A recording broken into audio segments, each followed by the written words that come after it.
Hello friends, कैसे हैं आप सब। I hope you all are very well. पहले दोस्तों, इस वीडियो में हम लोग बात करेंगे एमएसडब्ल्यू का जो सोशल वर्क का डोमेन सब्जेक्ट है और उसकी तैयारी आप कैसे कर सकते हो, हमसे जुड़ के भी और अपने सेल्फ स्टडी से, दोनों की बात हम करेंगे। बहुत ही आसान है, अगर एक सिस्टमेटिक तरीके से आप ऑर्गेनाइज्ड तरीके से पढ़ते हो और रिवाइज करते हो तो आपका डोमेन में भी कोई दिक्कत नहीं होने वाला है। एमएसडब्ल्यू के बारे में मैं बता दूं, मेरी पूरी एक प्लेलिस्ट है, उसमें मैंने सारी इन्फॉर्मेशन डाल के रखी हुई है। डिस्क्रिप्शन में लिंक दे देंगे, वहां से आप देख लेना। और एमएसडब्ल्यू में मेरा ऑल इंडिया रैंक 1 था और फाइनली मेरी प्लेसमेंट हुई थी।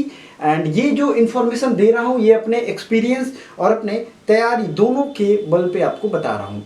देखिए, सिलेबस में अगर हम बात करें तो सबसे जो इम्पोर्टेंट है, ये कोड आपको ध्यान रखना है। सोशल वर्क का जो भी यूनिवर्सिटी, सोशल वर्क में जो भी यूनिवर्सिटी आपको ये डोमेन सब्जेक्ट ले रहा है, वो इस कोड के तहत ही एग्जाम लेगा, ठीक है। लेकिन अगर कंबाइंड एग्जाम हो रहा है, जैसे बीएचयू का कुछ पिछली बार हुआ था, कंबाइंड होगा तो वो कोड चेंज हो सकता है। इसमें आपको टेंशन लेने की जरूरत नहीं है। एक ही दिन में वही एग्जाम दोनों पेपर दिए जाएंगे, दोनों को, मतलब क्वेश्चन पेपर एक रहेगा। तो ये तो नहीं है, लेकिन हर जगह डोमेन लिया जा रहा है, तो इस साल भी डोमेन आपका आएगा। तो ये देखते हैं हम।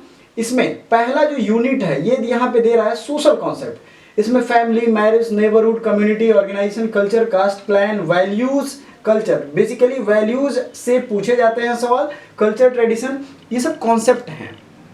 समझ रहे हो आप, ये सब कॉन्सेप्ट है। कॉन्सेप्ट को क्लैरिटी के लिए आपको पढ़नी पड़ेगी। ये सब आप कहाँ से पढ़ोगे, सब कुछ मैं इत्मीनान से लास्ट में बताऊंगा आपको, वो बुक्स के नाम। और अगर आप हमारा पेड कोर्स ज्वाइन करोगे तो ये सारी चीज़ें स्ट्रक्चर्ड वे में हम आपको पढ़ाएंगे। हमारा 1-to-1 इंटरेक्शन होता है स्टूडेंट से क्लासेस में, और जब पढ़ाएंगे आपको तो आप इंटरेक्ट करोगे, सवाल पूछोगे।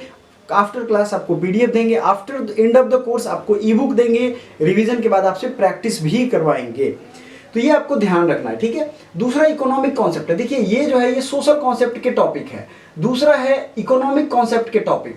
इकोनॉमिक कॉन्सेप्ट के टॉपिक में अगर आप यहाँ देखोगे तो आपको इकोनॉमी में market, production, distribution, demand, supply, है ना, ये सब चीजें, आपके लेबर एक्सपेंडिचर, ये दरअसल इकोनॉमी में पढ़े जाते हैं, ठीक है।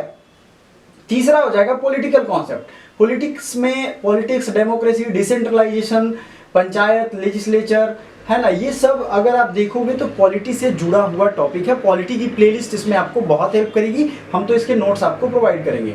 कुछ साइकोलॉजी से रिलेटेड चीजें हैं, ठीक है। साइकोलॉजी से individual self behaviour, mental function, attitude, emotions, belief, इन सब के कॉन्सेप्चुअल आपको क्लैरिटी चाहिए, ठीक है। यूनिट 5 में इन्वायरमेंटल कॉन्सेप्ट है, क्योंकि सोशल वर्क का जो डायमेंशन है वो आपको किसी भी फील्ड में काम करना पड़ सकता है, ठीक है। इन्वायरमेंटल के बाद आपको हम बता दें, यूनिट 5 में लीगल कॉन्सेप्ट है, कुछ constitution, law, petition, litigation, first hand information report, है ना। यूनिट 7 में social reform, social movement and social work के बारे में यहाँ पढ़ना है, ठीक है। इसको ध्यान से जरा देखिएगा। यहाँ पे आप सोशल रिफॉर्म मूवमेंट, ये जो जितने भी कास्ट एंड रिलीजियस मूवमेंट या रिलीजियस रिफॉर्म मूवमेंट ये सब हुए हैं, ये आपको यहीं पे पढ़ना है। ये सारी चीज़ें हम आपको इत्मीनान से पढ़ाएंगे। अभी से आप जुड़ सकते हो। फी हमने बहुत प्राइम रखा है फी के लिए, या जो डेमो वीडियो देखना चाहते हो या आप कोर्स ज्वाइन करना चाहते हो, चूँकि अगले क्लास में हम इसका डेमो आपको यहाँ भी पढ़ाएंगे, तो आपको बताएंगे और उसमें आप डिटेल में देख सकते हो, समझ सकते हो। डिस्क्रिप्शन में हमारा व्हाट्सएप का नंबर है, वहां से आपको पता चल जाएगा। फ्रीडम मूवमेंट में गांधी सुभाष चंद्र बोस को ही पढ़ना है, ये सब सिलेबस दिए गए हैं। सोशल रिफॉर्म में राजा राम मोहन राय, स्वामी विवेकानंद, डी.के. कर्वे, ठीक है।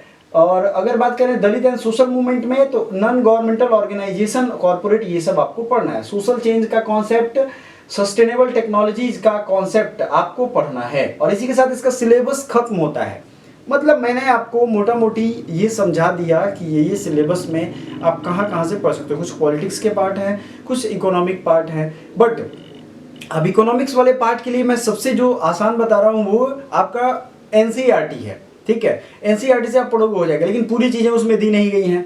ये सब कम से कम 10-12 किताबों का निचोड़ है, सबसे एक्सट्रैक्ट करना पड़ेगा, पढ़ के नोट्स बनाना पड़ेगा आपको। एनसीईआरटी पहले आप इसमें से इन सब चैप्टर्स को, इन सब टॉपिक्स को एक्सट्रैक्ट करो, उसके नोट्स बना सकते हो आप अगर अपने से चाहते हो तो। अदरवाइज आप चाहते हो कि हम बढ़िया से उसको स्ट्रक्चर्ड वे में आपको पढ़ाएं, तो कमेंट करो, हम सारी चीज़ें आपको बताएंगे। और अगर आपको पेड कोर्स इसका ज्वाइन करोगे तो बहुत ही बेनिफिशियल होगा, क्योंकि पॉसिबल नहीं है कि सारी चीज़ें फ्री में पढ़ाई जाएँ। तो आप अपने से सेल्फ स्टडी करोगे, it's well and good. Otherwise आप हेल्प ले सकते हो। कोचिंग ट्यूशन इसीलिए होते हैं जो आप नहीं कर पाओगे।